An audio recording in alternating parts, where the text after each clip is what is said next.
کیا دین میں تغیر کیا جائے گا جبکہ ابھی میں زندہ ہوں؟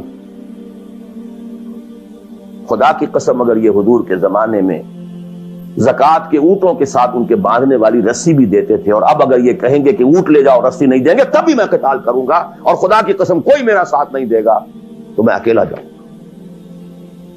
اور اے عمر تمہیں کیا ہو گیا؟ تم جاہلیت میں تو بڑے سخت تھے، اسلام میں آ کر تم نرم ہو گئے ہو۔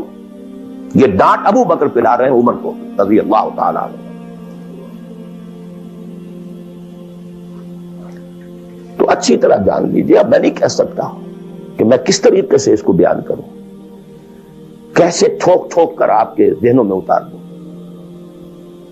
یہ ہے اصل شے، دین کا سارا سٹرکچر ہی بالکل ریورس ہو جاتا، the whole value structure absolutely changes. دین غالب ہے تو وہ ساری باتیں ہیں جو ہم نے خوب یاد کی ہوئی ہیں۔ آج حقوق والدین بھی تو ہے نا، آخر بچوں کے حقوق بھی تو ہے نا۔ یہ حقوق والدین جو ہے ان مہاجرین کو یاد نہیں آئے جو اپنے ماں باپ کو چھوڑ کر مدینے پہنچ گئے تھے۔ یہ اولاد کے حقوق انہیں یاد نہیں آئے، بیویوں کے حقوق یاد نہیں آئے۔ وہ تو فینیٹکس تھے نا، پاگل تھے نا۔ مدینے کے منافقین نے انہیں سفہاء کہا تھا، بے وقوف لوگ ہیں یہ۔ انؤمن کما آمن السفہاء، these fools, these fanatics۔ یہ ساری حدیثیں آپ کو یاد ہیں۔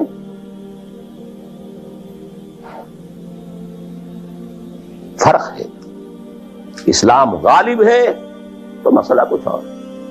اچھا کھائیں، اچھا پہنیں، نوافل ہے، نوافل پر نوافل ہے، جتنی ترقی کیجئے، دنیا میں کرنا چاہیں دنیا میں کیجئے، روحانی ترقی کرنا چاہیں روحانی ترقی کیجئے، سارے میدان کھلے۔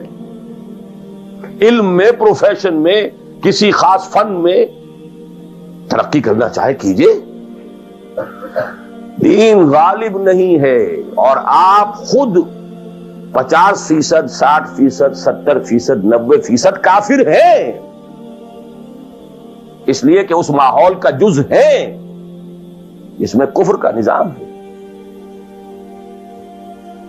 تو پہلا کام تو اپنے آپ کو اس کفر سے نجات دلانا ہوگا، پھر نماز بھی اسی کے لیے ہے۔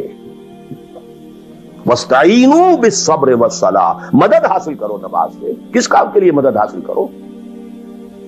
دی مشن ٹو میک دی دین آف اللہ سپریم، ان اقیموا الدین۔ نماز اس کے لیے سبسروینٹ ہے، اس کے لیے مدد ہے۔ روزہ اسی کے لیے جنگ کرنے کی صلاحیت پیدا کرنے کے لیے ہے۔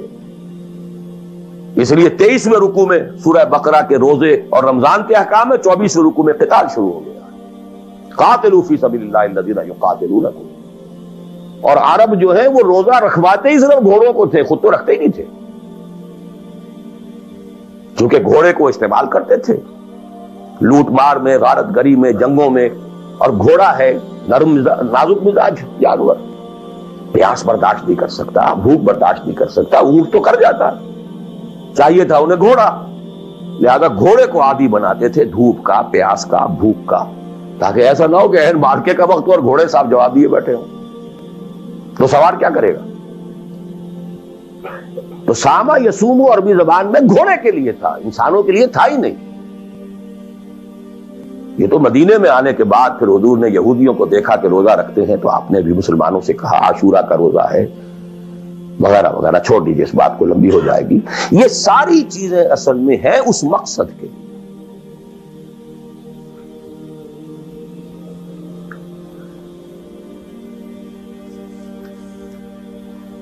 اب دیکھیے کہ اب پریکٹیکلی ہم آتے ہیں مسئلے کے اوپر۔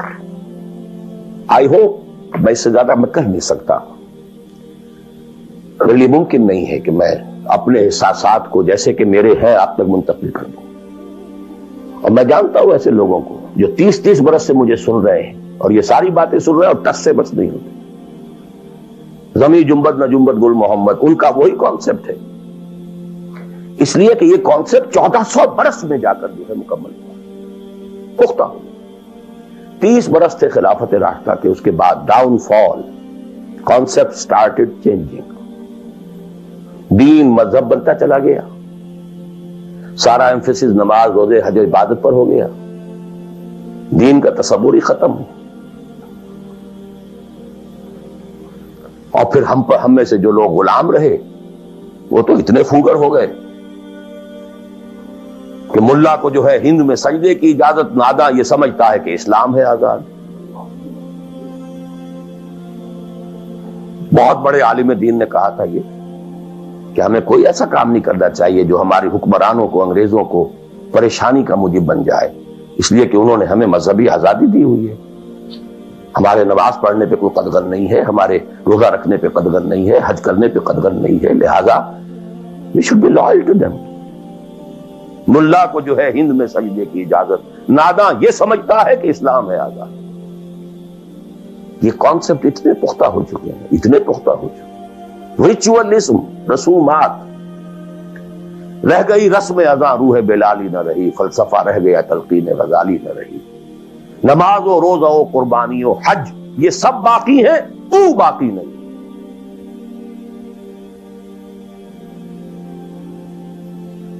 نمازیں بھی ہیں، روزے بھی ہیں، تراویح بھی ہم نے پڑھی ہے. اب موسم آ رہا، عید الاضحیٰ بھی ہوگی، قربانی بھی ہوگی، حج کے لیے بھی جائیں گے. لیکن دنیا پر کوئی اثر اس کا 30 لاکھ آدمی حج کر کے آئیں گے، معاشرے پر کوئی زیرو کے برابر بھی کوئی اثر ہے. جو خود کا جا کر کے آتے ہیں ان پر کوئی اثر ہوتا ہے؟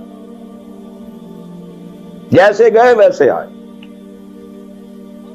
الٹا یہ کہ یہ اور کانفیڈنس لے آئے کہ پچھلے سارے گناہ معاف ہو گئے، اب اثر نو کرنے کی چھوٹ ہے. This is what is happening. اور میں اپنا 33 سال کا تجربہ آپ کو بتا رہا ہوں.